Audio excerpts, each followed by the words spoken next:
কেন্দ্রীয় বাহিনীকে হুঁশিয়ারি বিতর্কের মধ্যেই এবার মহিলাদের রুখে দাঁড়ানোর ডাক মমতা বন্দ্যোপাধ্যায়। শুনেছি আইটিবিপির ডিজি মেয়েদের চেক করার কথা বলেছেন। গায়ে হাত দিলে অসম্মান করলে মেয়েরা প্রতিবাদ করবে, আপনাদের উপর হামলা করলে একজোট হয়ে রুখে দাঁড়ান। বড় সভা থেকে আহ্বান জানিয়েছেন তৃণমূল নেত্রী মমতা বন্দ্যোপাধ্যায়। এবার কালকে পরশুদিন নাকি আইটিবিটি ডিজি এসেছিল কলকাতায়, বলেছেন মেয়েদের পরীক্ষা করে দেখা হবে, চেক করা হবে। আমি বললাম বাংলাটা কিন্তু একটু অন্যরকম। মেয়েদের গায়ে হাত দিলে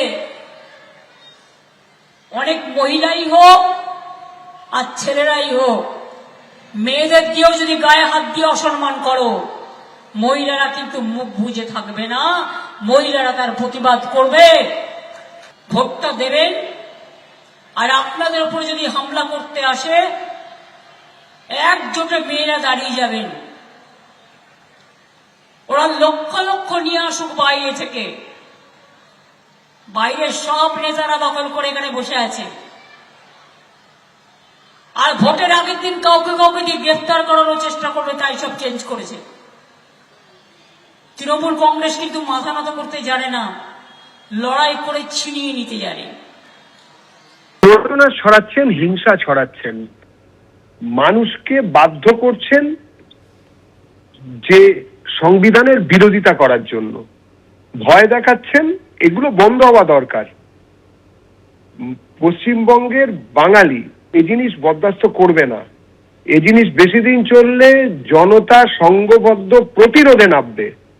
তখন যদি আইন শৃঙ্খলার কোনো অবনতি হয়, তার জন্য পুরোপুরি মমতা বন্দ্যোপাধ্যায় এবং তার সঙ্গে নির্বাচন কমিশনও দায়ী থাকবেন। কেননা মমতা দেবীর এইসব কথাবার্তাকে কোন রকম ভাবে বন্ধ না করার জন্য নির্বাচন কমিশনকে মানুষ কিন্তু দায়ী করবে।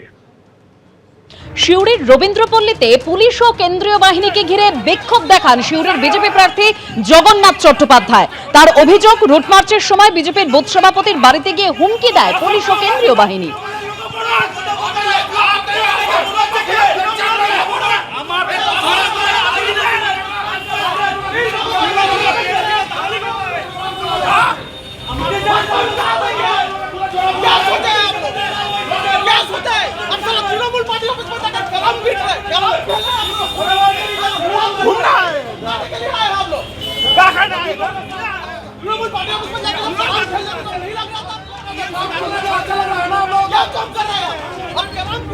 এবিপি আনন্দ, এগিয়ে থাকে, এগিয়ে রাখে।